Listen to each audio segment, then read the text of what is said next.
How about now? Okay. Good afternoon. I'm Stephen Kantrowitz, Senior Director of Cultural Arts. Welcome to today's presentation, proudly sponsored by the J, where you can always find your Jewish Center. On behalf of the J's SAGE Seminars for Adult Jewish Enrichment Program, our co-sponsors, the Detroit Jewish Book Fair and the Center of Jewish Studies at Eastern Michigan University, thank you for joining us for A Pickle Problem, the Deli Revival in American Jewish Religion with Professor Rachel B. Gross. SAGE is endowed by a generous gift from Sis Maisel and supported by Carol and Ronald P. Fogel, Sherry and David Jaffa, and Elaine and Michael Serling through the J's Pillars of Life program. We thank all our donors for their continued support. You're also invited to join us for the next two Scholars in Session programs. Before the parade, the Leo Frank story with Professor Howard Lupovich from Wayne State on Sunday, February 2nd at 4, and the final one, Jews and Drag, an American Cultural History with Professor Golan Moskowitz from Tulane University on Sunday, March 16th at 4 p.m. That's co-sponsored by Franklin Institute for Advanced Judaic Studies, University of Michigan. For more information, please look for us on JLive Detroit or visit thejddetroit.org. Following today's talk, there will be a pickle tasting right over there, and Professor Gross will be signing her book, Beyond the Synagogue, Jewish Nostalgia as Religious Practice. Now please welcome Professor Robert Rowine, Director of the Center of Jewish Studies at Eastern Michigan University. Thank you.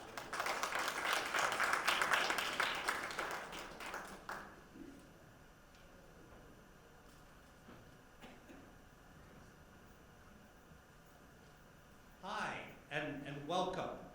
I want to begin by expressing my gratitude to Stephen Kantrowitz and Lauren Johnson for facilitating this collaboration between the EMU Center for Jewish Studies and SAGE, and for inviting us to present one of our programs here at the J in West Bloomfield in participation with these other fine programs.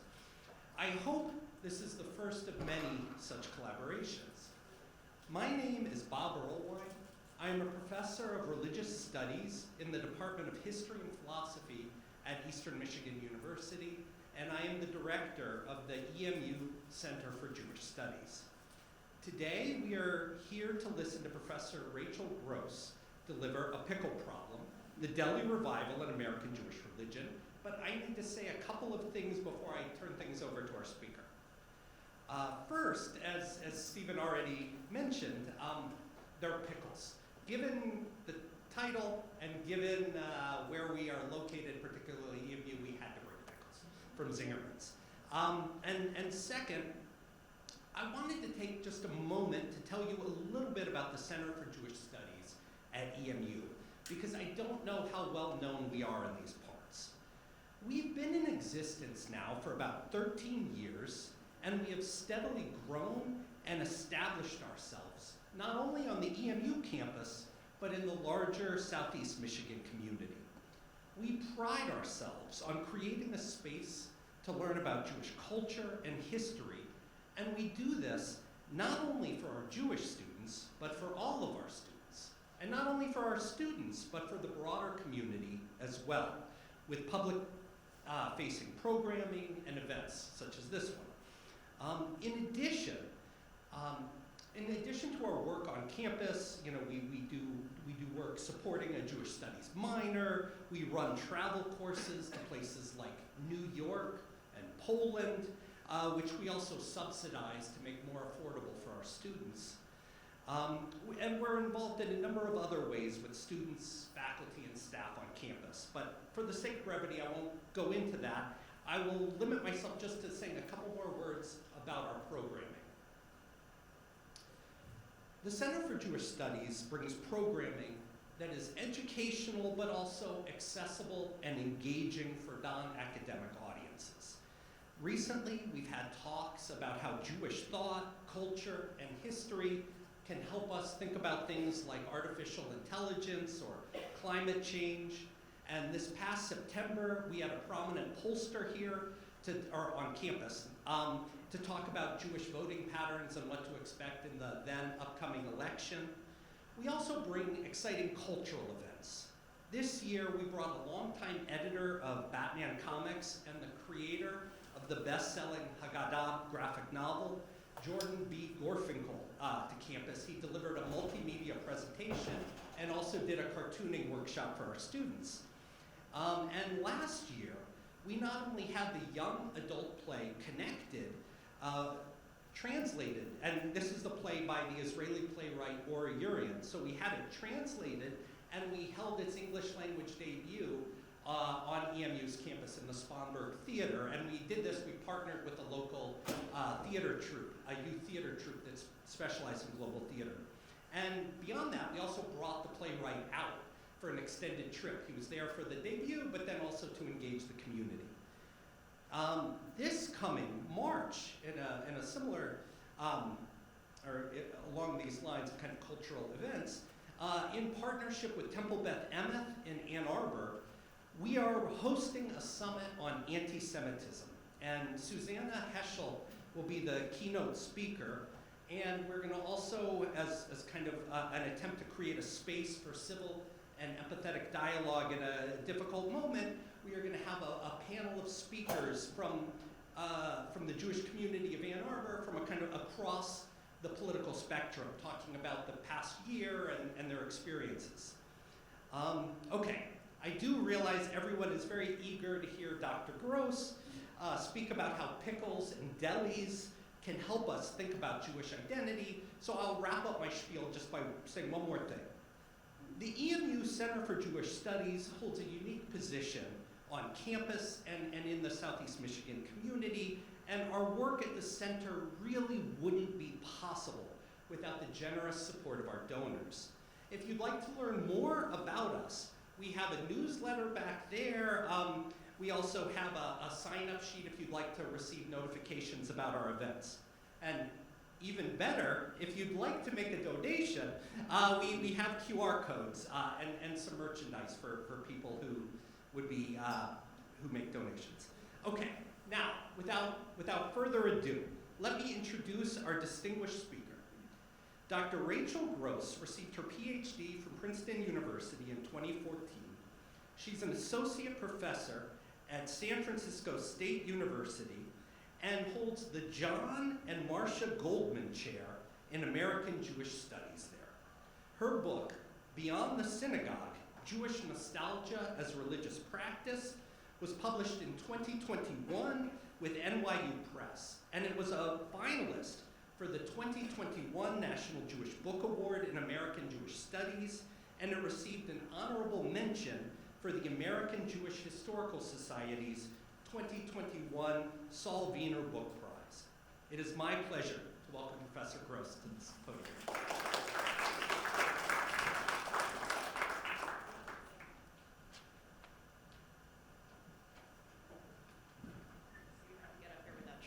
Thank you so much, Bob. Thank you to Bob, to Professor Irwine for organizing this visit, for inviting me. Thank you to the J and all the staff here for making this possible. I'm so glad to be here with you today. So I'm a religious studies professor, which, as Bob and I have been discussing, means lots of different things to lots of different people. For me, being a religious studies professor means that I ask questions about how people make meaning in their lives. And like a lot of other religious studies scholars, I think of one of the goals of religious studies as making the familiar strange and the strange familiar. So my work in this project was really interested in that first part, the idea of making the familiar strange. So I was studying everyday activities that we might otherwise take for granted, and I thought about how do these everyday activities, like eating deli pickles, make our lives meaningful? How can they and how do they make our lives meaningful? I think about the ways that we tell stories about ourselves, our families, and our communities through everyday activities, and the ways that we ask big existential questions like, who am I? And where do I come from? These are really ordinary, everyday questions, but I think they're also remarkable ones. Let's see if this works. there's a trick to this. And maybe next slide. Thank you so much, Atlas. I want to begin with, amazing, we're there. Thank you so much, Atlas. Maybe I'm going to try the clicker and we'll see if it works. I want to begin diving into these stories that I want to tell you with one of my favorite moments from my research on American Jewish nostalgia, a moment when restaurateurs use their everyday work to ask big questions. In February 2010, the owners of Saul's Deli in Berkeley, which is not far from where I now live in San Francisco, convened what they called a referendum on the Jewish deli menu. Referendum on the Jewish deli menu. Really in great titles. 250 people gathered at a nearby JCC. Other folks watched the live stream of the event from the comfort of their booths at Saul's Deli.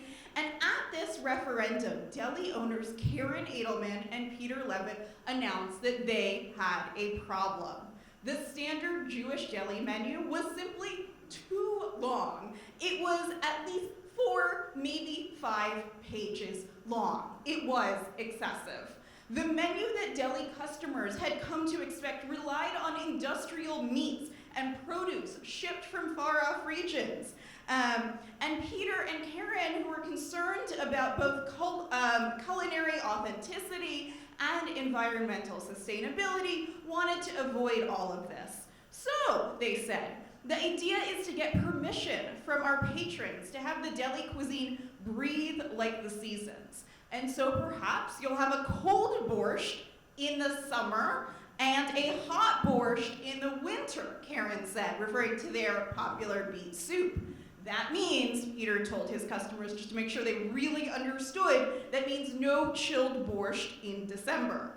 So, Peter and Karen, here they are, here's Peter and Karen, had invited people who cared about Jewish food to join them in a public conversation on sustainability and the Jewish deli.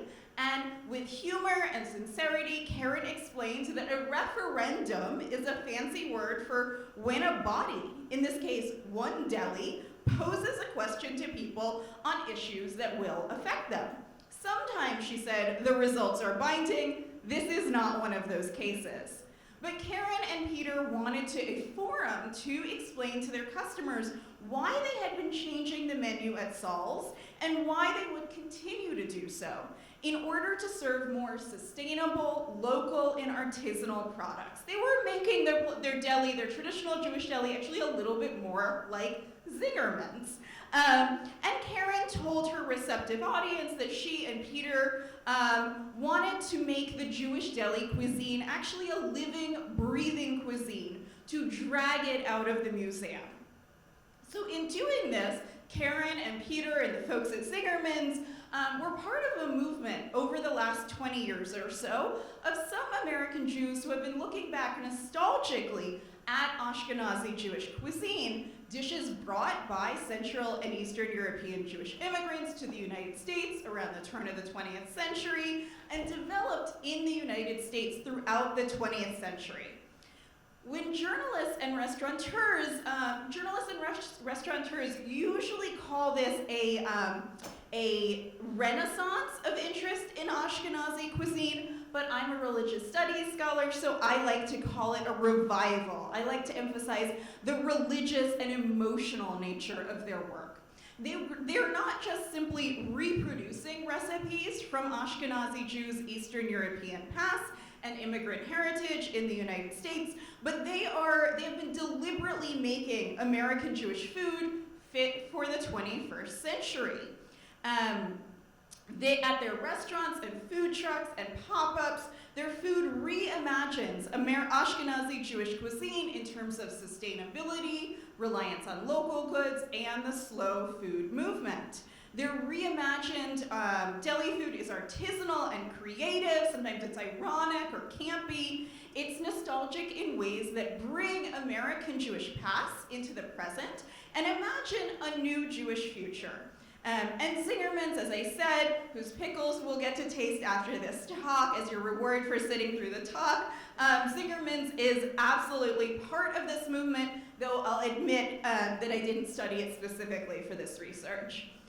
What I did study in my book, Beyond the Synagogue, Jewish Nostalgia as Religious Practice, I look at the materials and institutions through which American Jews engage, promote, and teach nostalgia for turn of the 20th century Jewish immigration from Central and Eastern Europe to the United States. And I find that nostalgia, which is a sentimental longing for community origins that can't be fulfilled, it's a longing that just keeps going. Nostalgia is both an emotion, something we feel, and a practice, something that we do. And as a feeling and as a practice, nostalgia has become an important part of American Jewish religion, I argue, since the 1970s and into the present day. And in my book, I look at 4 case studies. I look at the materials and institutions of Jewish genealogists, historic synagogues that are used as museums, children's books and dolls, and then finally, big finale, thanks Atlas, artisanal delis and other Jewish food sites. So I'm going to be focusing, in this talk, I'm going to be focusing on that last one, but in the Q&A, I'm really happy to talk about the other case studies as well. And in this project, I was interested in the ways that these materials and the institutions that create and distribute them express and teach nostalgic longing for particular Jewish histories as a powerful way of being Jewish. In fact, it's so powerful in people's lives that I think it's best described as religion. So what I'm going to do in the rest of our time together is think about what counts as religion, why that matters, and then look at some of these artisanal delis that sell this kind of nostalgia. And we'll see how they engage with family stories, how they engage with environmentalism and sustainability, how they think about the places that they live and work and the places that they want to evoke. We'll look at some of the problems that they encounter and the problems that I encountered in my research. And then I'll wrap up by thinking about one of the implications of taking this kind of nostalgia seriously. Some scholars and Jewish community leaders worry about that Jews' religiosity, that American Jewish religion is on the decline, but I think that my research shows us that American Judaism is not in decline, and the American Jewish religion specifically is not in decline, but evolving and flourishing. So, in order to make the argument that American Jews' nostalgia for Eastern Europe is so powerful that it should be understood as religion, we need to step back and think about what we mean when we talk about religion. So, I think that religion is best understood as meaningful relationships and the practices, narratives, and emotions that create and support these relationships. My teacher, religious studies scholar Katie Lofton, says whatever else religion might be, it is a way of describing the structures by which we are bound or connected to one another.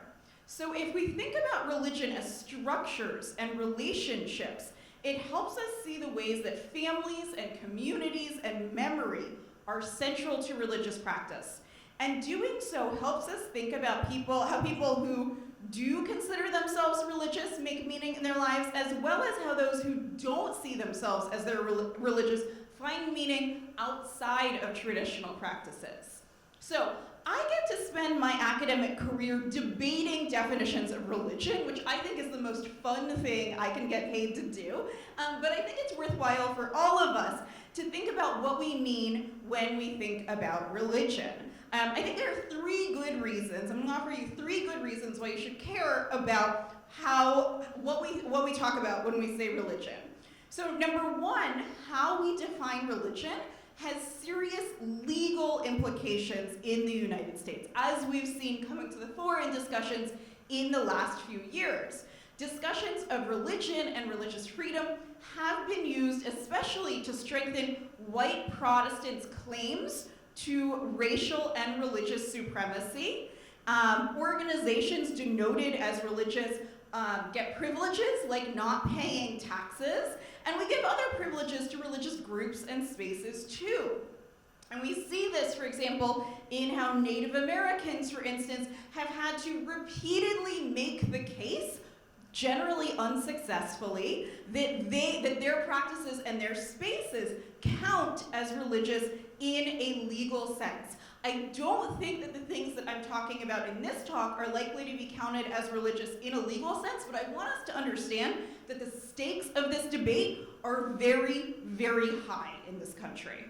Number two, in the Jewish community, a lot of decisions about large-scale philanthropy are made in ways that are related to what counts as religion.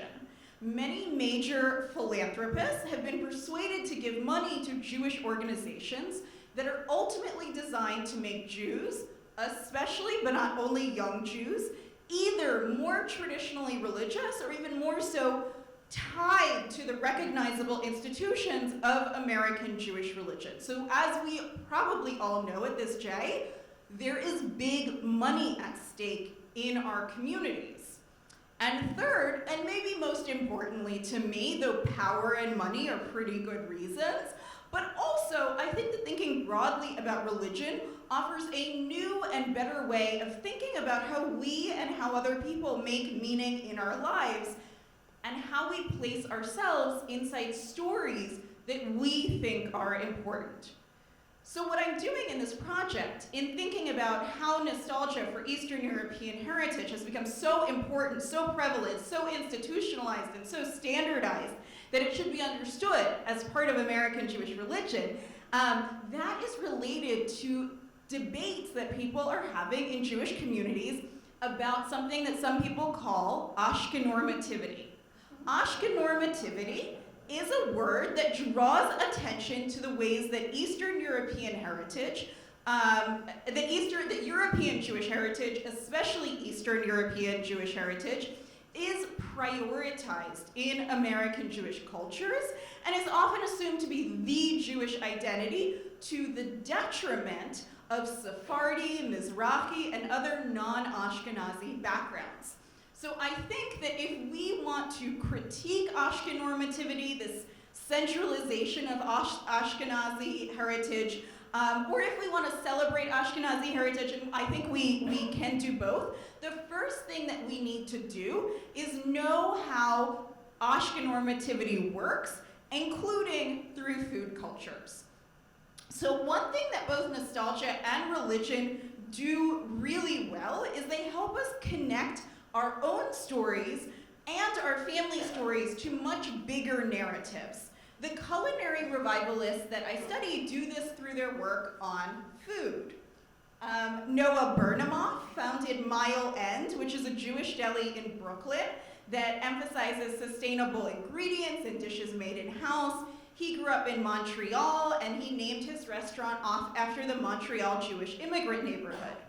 Originally, Noah was going to make this a Montreal-style restaurant. He was going to serve smoked meat and poutine and Montreal-style bagels, which, if you know anything about bagels, you know Montreal people have very strong feelings about their bagels. But then his grandmother died. And Bernemoff writes in the Mile End cookbook, "My Nana Lee died a few months before we planned to open. This woman was the glue that held our family together. Her food and her huge Friday night dinners gave structure and substance to our lives. Maybe I overreacted," he continued, "but when she died, I thought to myself, is this the end? Will this food find some place to live on in our lives?" Suddenly, everything shifted into focus. This restaurant that we were about to open had to be a Jewish restaurant. So I think we could take his rhetorical question seriously. Is this the end? Will this food find some place to live on in our lives? Here he's talking not just about his own family, but he's asking questions about the implications of the passing of first and second generation of immigrants of North American Jews. He's using the story of his own family, his relationship to his grandmother, to ask existential questions about where he fits into Jewish history. This is exactly the work of religion. Religion is the work of asking big questions and connecting our families and our communities to big historical stories. So another thing the culinary revivalists do is they are often telling intimate and sometimes even campy, silly family stories in a way that religious studies scholars would call, and here I'm going to teach you a religious studies term, a declension narrative, a story of decline over time. Religious stories are often the stories of decline and revival. Things used to be good, now they're terrible, but don't worry, there can be a glorious future. If you're a show-going person, think about the biblical prophet Jeremiah yelling at the Israelites about how terrible they are, and then promising redemption. In the declension narrative that my food folks are telling about American Jewish food, and this is their story, not mine. There was a golden age of Jewish food in Eastern Europe. I don't think this is totally true, but this is the story they're telling. That there was a golden age of Jewish food in Eastern Europe before the turn of the century American Jewish immigration, when people ate fresh and local food. Jewish history in the Americas actually dates back to the earliest years of European colonization. As long as there have been Europeans in the Americas, there have been Jews. But as you may know, the majority of American Jews are descendants of Central and Eastern Europeans who immigrated to the United States between 1880 and 1924. Many of them settled in New York's Lower East Side and other urban immigrant neighborhoods. They brought their Eastern European food practices with them, and they developed new ones, like American Jewish delis, which combined Eastern European foods with the German traditions of delis that earlier Jewish immigrants and non-Jewish immigrants had brought to the United States. Excuse me. In the story that these culinary revivalists are telling, the decline of Jewish food happens with the industrialization of American Jewish food in the mid-20th century. Back in the late 19th century, experts on American food, these proponents of new scientific cooking and cooking school experts, had told immigrant families to abandon the dishes of their homeland and adopt a generic American diet, which, as you may know, is mostly bland versions of New England cuisine. But by the 1950s, American culinary trends had broadened to accept adaptations of immigrant foodways, including Jewish foods. You might think this is a good thing, and maybe this is, but it also meant that the ethnic foods, including Jewish foods, became subject to the enthusiastic embrace of manufactured goods that swept the nation in the mid-20th century. Ta-da! In the 1950s, American Jewish home cooks filled their shopping carts with prepared, preserved, frozen, and canned kosher and Jewish foods, including the bottled gefilte fish that we have come to know and love or hate, depending on your feelings, powdered matzo ball soup mix produced by the Manischewitz Company, along with Crisco vegetable shortening, which replaced Jewish home cooks' traditional use of schmaltz, rendered chicken, or goose fat.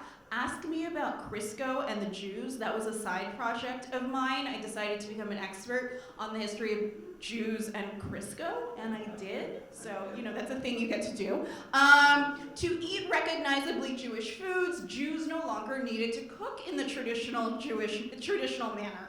So manufacturers like Procter & Gamble and Manischewitz changed the way Jewish food tasted, smelt, felt, and looked visually. They standardized our expectations of what Jewish food tasted like. They made it more homogenized, more centered on certain recognizable, iconic dishes like matzo balls and gefilte fish. Ask me about the history of matzo balls also. I can't get distracted here. Revivalists tell the story of decline, right? These manufacturers are the bad guy, and they're telling a story of decline. And they want to explain how their food, our revivalists, how their food is overcoming this legacy, this tragedy. To do so, they're emphasizing that their food in their restaurants is rooted in the right kind of Jewish home cooking. It's often the memory of a female relative cooking at home, which a often male restaurateur sees himself as elevating. Trading on the memory of a female home cook is a story that works well for businesses. I remember my grandmother's cooking, says Noah Burnhamoff. So this is a story that works really well for business, but it's also, I want to point out that something can be really good for business and be sincere at the same time. I think we can be skeptical, but also recognize their sincerity. Jewish culinary revivalists want to honor their predecessors. They want to do that religious work of connecting to ancestors, even as they change their recipes, and even when they profit from their stories. Another hallmark of the culinary revivalists is that they interpret universal environmental concerns as Jewish ones. So they're thinking about making and selling sustainable, often local food as a Jewish obligation. Zingerman's does this kind of work. And when we think about the revivalist environmentalism, we have to address the fact that most of the restaurants I'm talking about, like Zingerman's, are not kosher. They do not follow traditional Jewish dietary laws. Instead, I want to suggest that they substitute nostalgia for the religious obligation of keeping kosher. But I want to be clear that you cannot run a Jewish restaurant and not think about keeping kosher. Kashrut, the practice of keeping kosher, is always a part of the conversation for Jewish food folks, even those who challenge it. The culinary revivalists build on a long history of American Jewish kosher-style cuisine. And I want to be clear that everybody has a different understanding of kosher style, which I know because I literally interviewed dozens of people who make their living selling kosher style food, and they all had different definitions. So whatever definition you have in your head, somebody else has a different one, I promise you. But I think that we can identify it. The definition that I land on is that kosher style food is food that engages with traditional Ashkenazi Jewish cuisine while rejecting at least some part of the religious legal requirements of modern American kashrut. So kosher style separates culinary traditions from ritual requirements, and preparing, purchasing, and eating kosher style food serves as a means of consuming Jewish culture and history. So rather than having a halachic connection to the past, one that follows traditional Jewish religious laws, kosher-style revivalists offer their customers an emotional connection to the personal and communal American Jewish histories. This nostalgic connection both longs for and rejects an imagined Jewish culinary past of uniform adherence to kashrut and to a particular cuisine. They're imagining that there was a time when all Jews ate the same food in the same way, and I promise you that it was never ever the case. Jews have always done many different things. So, back at,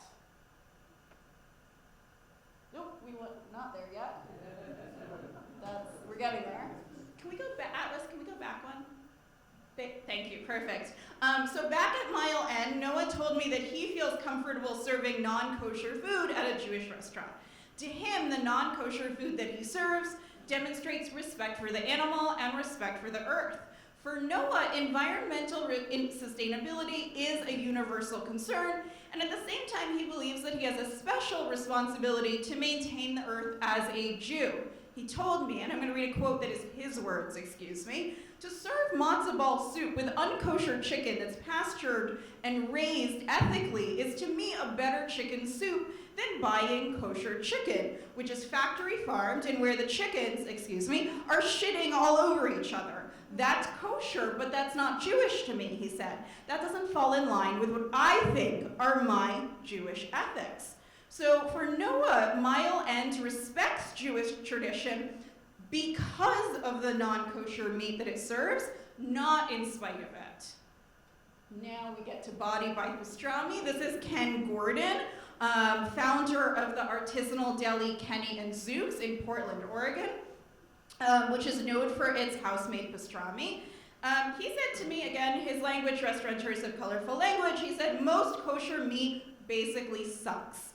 Even low-quality kosher meat is expensive. If anybody buys kosher meat, you will know kosher meat is wildly expensive due to fees paid to certifying agencies. And sustainable and organic kosher meat does exist. It is extremely expensive, and as far as I know, people keep telling me things are in the works, but as far as I know, no one has yet succeeded in running a restaurant that serves organic kosher meat. It's so cost prohibitive, it is basically impossible so far.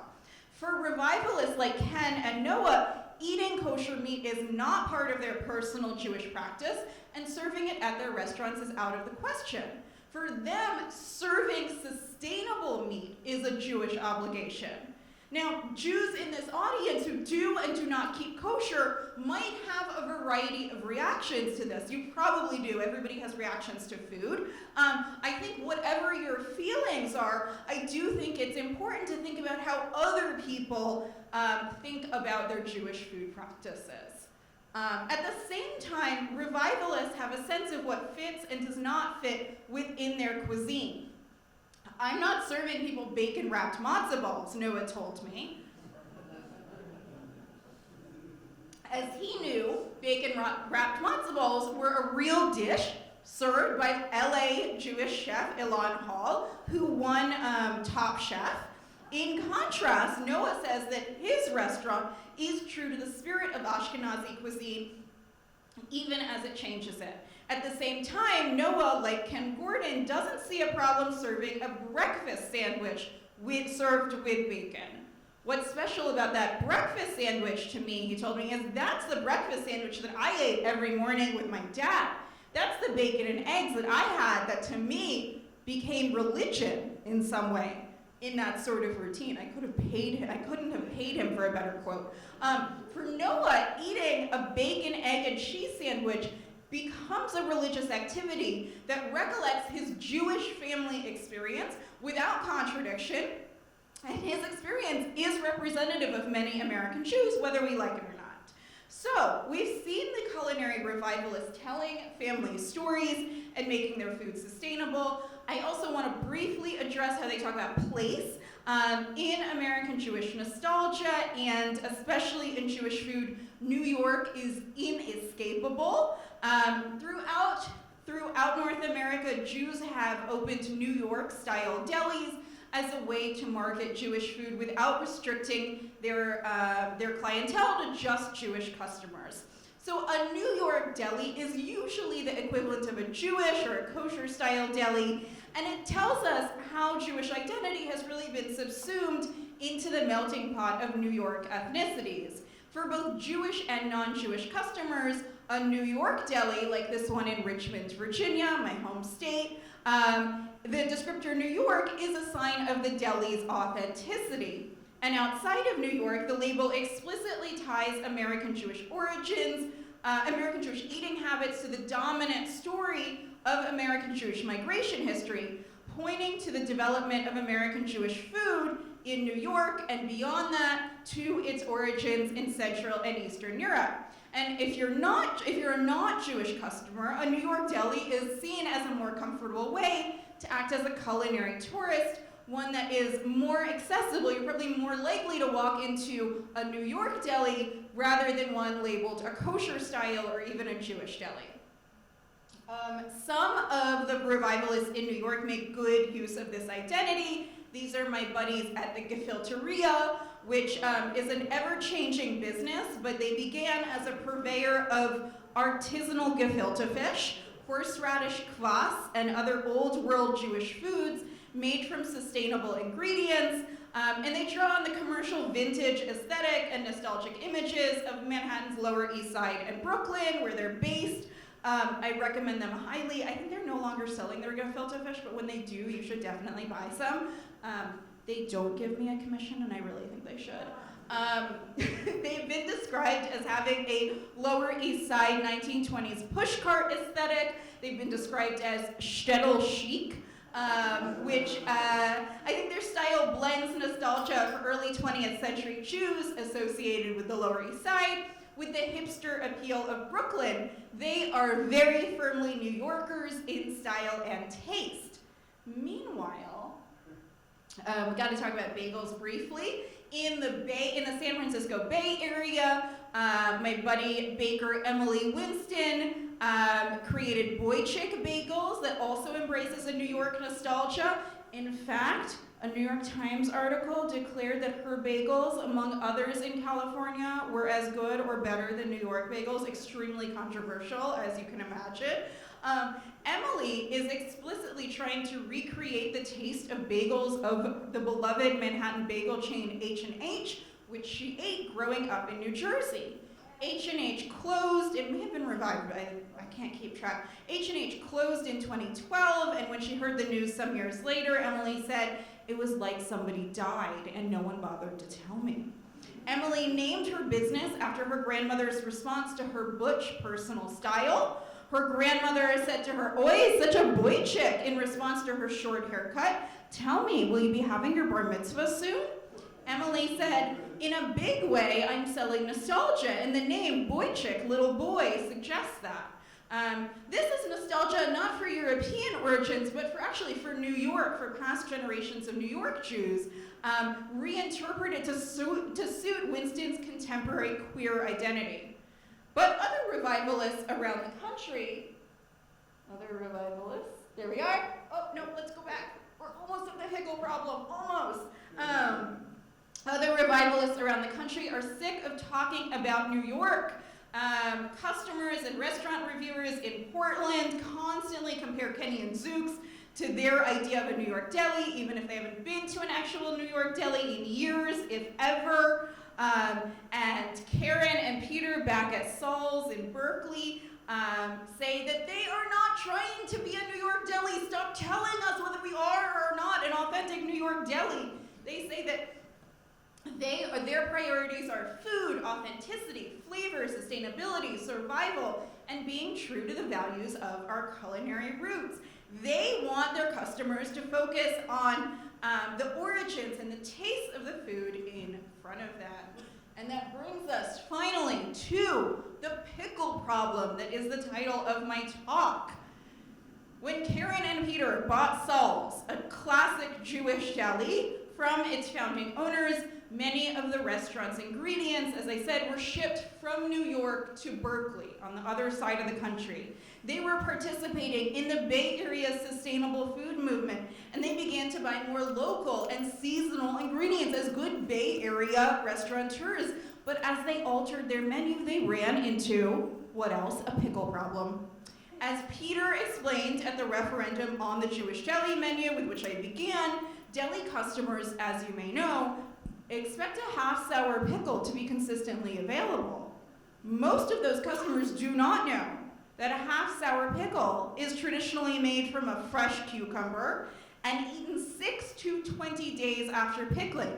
After about 20 days, if you don't have preservatives, you don't have a half-sour pickle. What do you have? A full sour pickle on your hands. Karen and Peter wanted to serve pickles made from local cucumbers, which are grown between June and November. But that meant they would only be able to serve half-sour pickles for a short time and at greater expense. You could not have a half-sour pickle in January. Peter explained, "We have become ossified. The Jewish deli has to have a half-sour pickle all year, but what happens in the middle of winter? There are no fresh pickles close to New York or LA or Berkeley or Detroit at that time." For a period of time, customers had to put up with only having half-sour pickles at Saul's in seasonally appropriate months, along with lessons in agriculture, geography, and culinary history. As you can imagine, this was a hard lesson to swallow. Yes, thank you. And I think they actually gave up because their customers revolted, but I appreciate that they tried. As Karen told me, she and Peter brought in the geographic and historical story of the Jewish deli. We see ourselves in a continuum. The deli's principal story is Ashkenazi Jews from the Old World, and then New York, and then they keep going west, and maybe they hit Detroit, and in her story, they go all the way until they reach California. And as somebody who lives nearby in Northern California, I love that her story makes Northern California the pinnacle of Jewish history. Restaurants tell stories, and artisanal delis are reimagining the stories of Ashkenazi American Jews. How are we doing on time? running out of it. But I am going to conclude with one final story, and then I'm going to tell you one final story. Yeah, not this one. I'm going to tell you this story, and then I'm going to tell you one more story, and then I'm going to wrap up by telling you why I think it matters. All right, but this story I love, so I must tell it to you. In 2013, on the review site Tables for One, writer A. Pontius reviewed the Brooklyn restaurant Potato Bird, which served updated versions of knishes, which, as you may know, are a kind of Eastern European turnover, often filled with mashed potato. The knish, declared Pontius, feels like a weird relic of New York, although unlike most relics, you can eat it with mustard. Potato Bird offered maple syrup and bacon knishes, wasabi knishes, pulled pork barbecue knishes, and aloo gobi knishes. These are decidedly non-kosher knishes, the reviewer Pontius concluded. Excuse me. Catherine Burnoff, the proprietor of Potato Bird, told Pontius, "I like the idea of a knish going glam for the day. It's like dressing up your grandmother in a leather jacket and adding some sparkly sunglasses." So the review calls knishes a New York food, but they're one of a number of iconic Jewish foods that have become associated with New York delis and street food. Merging the knish with cuisines of other cultures, Potato Bird made explicit the fusion of American and Ashkenazi Jewish cuisines that occurred gradually throughout the 20th century. So I was doing this research for my dissertation, which became my book later, and I planned to visit Potato Bird and interview Burnoff. Strangely, I could locate the address of Potato Bird provided in the review on Google Maps, but I couldn't find Potato Bird's website or any other reviews. To my increasing frustration, I was unable to locate Burnoff's contact information, no matter how many times I Googled various combinations of the search term Catherine Burnoff, Potato Bird, knish. I want you to imagine that I spent days, an embarrassingly long time, searching online to find Potato Bird and Burnoff before I finally realized that the website Tables for One posts reviews of fake restaurants. This was not real. It was, in fact, the creation of designer Evan Johnston. The blog served as a little world, snapshots of another New York City, not the one we lived in which Johnston reviewed restaurants of his own imagining. So this review seems to be a joke entirely at my expense. It absolutely is. Like, you could not think of a joke better to make fun of a Jewish studies grad student. But it also signifies how widespread a phenomenon Jewish culinary nostalgia has become. It's so recognizable that websites like this one can parody it. They can imagine an entirely plausible restaurant that playfully imagines a knish dressed up like other foods. And in fact, Potato Bird was not so far off. Knishery NYC is a real food shop that occasionally offers sweet and savory knishes at booths at street fairs and specialty shops in New York. Its real-life creator, Noah Wildman, an actual real person, said, in fact, it's time for the knish to get a modern update. His knishes are not quite as outlandish as those of the imaginary Potato Bird, but they have included mushroom quinoa, curry sweet potato, and hazelnut chocolate cheese knishes. So Jewish culinary revival, as we can see, are a really widespread phenomenon. They're engaging with nostalgia even as they are pushing back against it. They're forming dynamic relationships with communities that include their patrons, their ancestors, and even, I think, an imagined future as they think about sustainability. I'm going to wrap up. I promise I'm actually wrapping up now by thinking about how nostalgic activities like buying a pastrami sandwich at a Jewish deli, or as I look at in other parts of my book, researching Jewish genealogy, how thinking about these things as religious practices help us to respond to the claims of Jewish leaders and sociologists who see Jewish religion on the decline in the United States. Since the mid-20th century, American Jewish community leaders have worried loudly that American Jews' religiosity is waning. This is something they sometimes describe as assimilation into American Jewish culture. Here is Look magazine's famous 1964 cover story about the vanishing American Jew. And here is lawyer and cultural commentator Alan Dershowitz borrowing the title in his 1994 book. Some American Jewish historians like to respond to the Look magazine article, this is an obligatory Jewish history joke, by saying that Look magazine no longer exists, but American Jews still do. Alan Dershowitz also still exists, for better or worse.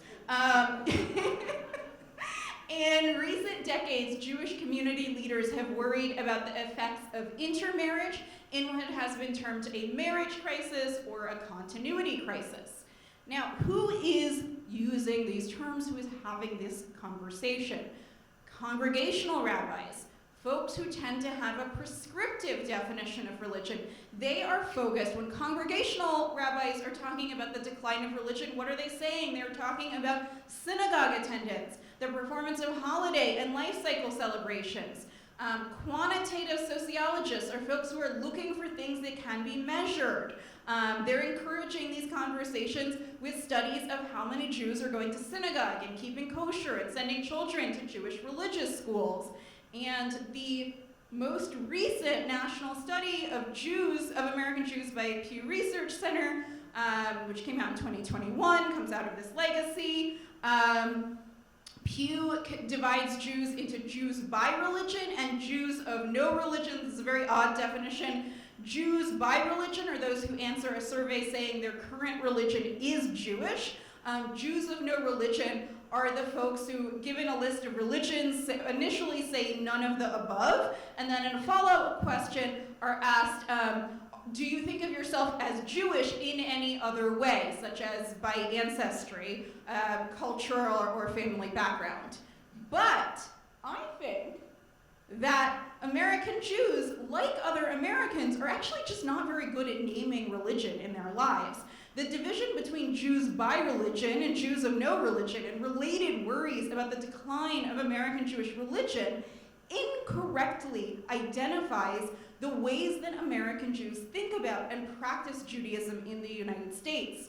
When Jewish community leaders and sociologists are differentiating between Jewish culture and Jewish religion, a lot of the ways that American Jews create meaning in their lives as individuals and families and communities are flattened or even erased. And I think that a lot of the fears about assimilation resist the idea that Judaism, like all human endeavors, has and always will continue to change over time.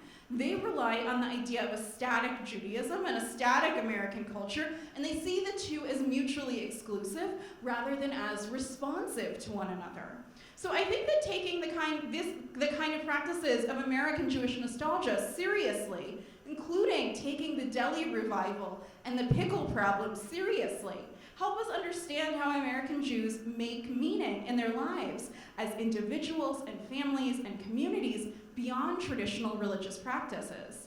And a good word for that kind of really important meaning, one that's based on stories and practice and community, is religion. Thank you so much.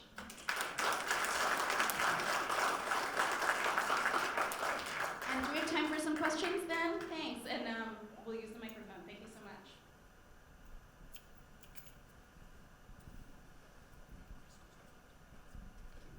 Hi. There was an article in the New York Times, perhaps about 2 years ago, about the decline of Jewish delis in New York, both in terms of the number and I guess the number of meals that they served. Yeah. So you've got this dichotomy, that Jewish delis are sort of the leading are symbols of Judaism, yet the number of Jewish delis are declining. The second question really is sort of reflective of Detroit. A number of the Jewish delis around Detroit are not owned by Jews. In fact, I think Albanians own a number of them. So suddenly you have non-Jews owning and defining what is Jewish. If you talk about Judaism in terms of gastronomic Judaism, could you talk about both those questions? Yeah, thank you so much for those really excellent questions. I will say that the conversation about the death of the deli has been happening for many decades now, and I think not just 2 years ago, but there were already books declaring the death of the deli when I started this research in about 2008. So that the death of the deli has been declared many times, and I think, honestly, delis were, and one thing is we have to think historically, there were an astonishing number of delis in New York, in Manhattan especially, in the early 20th century. So it's not really a surprise that there are fewer today. Today they've become an occasional practice for most American Jews rather than an everyday practice, especially because of the way the cuisine has developed. You probably shouldn't be eating processed meats every day. That's not great for you. So I don't think it's actually a shock that there are fewer delis. One thing that is interesting is that when I started doing this research in about 2008, people said, why are you studying artisanal delis? And they're gonna disappear very quickly. And I said, I don't, if they do, that's fine. I'm studying a moment, and I think it's still really interesting and tell us something about what American Jews are doing. Shockingly, many of the places that I studied are still around many years later. And in fact, delis, really interestingly, delis were one of the types of restaurants that did really pretty well during the pandemic, during the years when people were not going out to restaurants. They were looking for comfort food that was good takeout food, and that delis fit into that cuisine. So I think the death of the deli has been exaggerated more. It's more important, I think it's more telling the ways that delis are changing. There may be fewer of them, but the ones that I'm looking at are not traditional delis, but are speaking to the contemporary concerns of American Jews.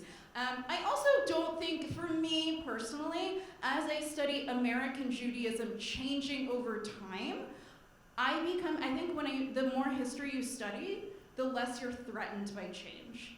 And I think delis are a really important place, a really meaningful place for many American Jews. I think American Jews are going to continue to find meaning in food because humans find meaning in food, and maybe those places and maybe that food will be different in future generations. Absolutely.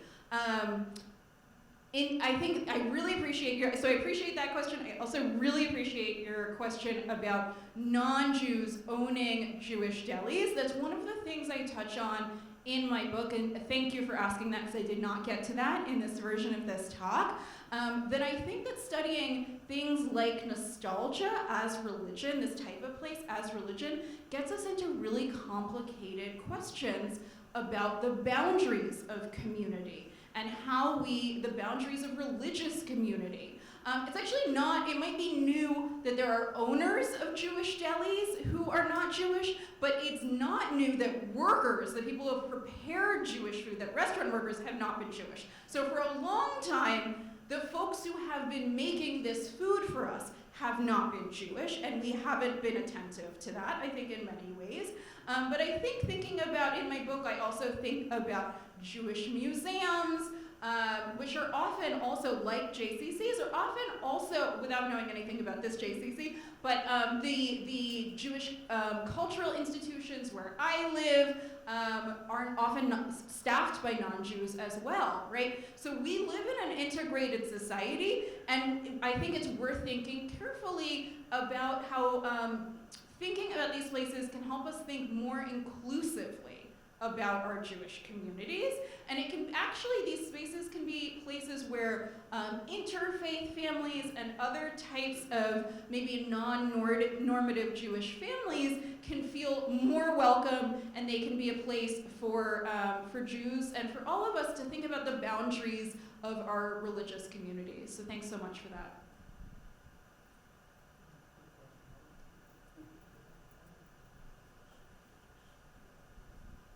In today's world, the health says low salt, low fat, low sugar, all the things that draw me to a deli. Mm-hmm.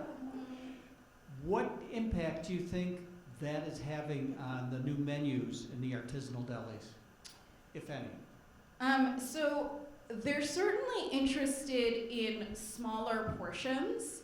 I think they're interested really in people really back in the 80s, people tried, like in the no-fat era of the 80s and the 90s, people tried to make Ashkenazi food that was like healthier versions, and it was a flop. It was like a terrible, terrible idea.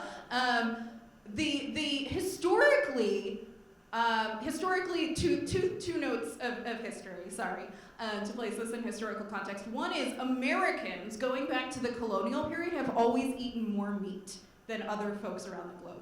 We as Americans eat astonishing amounts of meat, and that probably has to do with how much beef we can pasture here. But Europeans, historically and today, eat less meat. Jews in Europe also ate less meat because they were generally poor.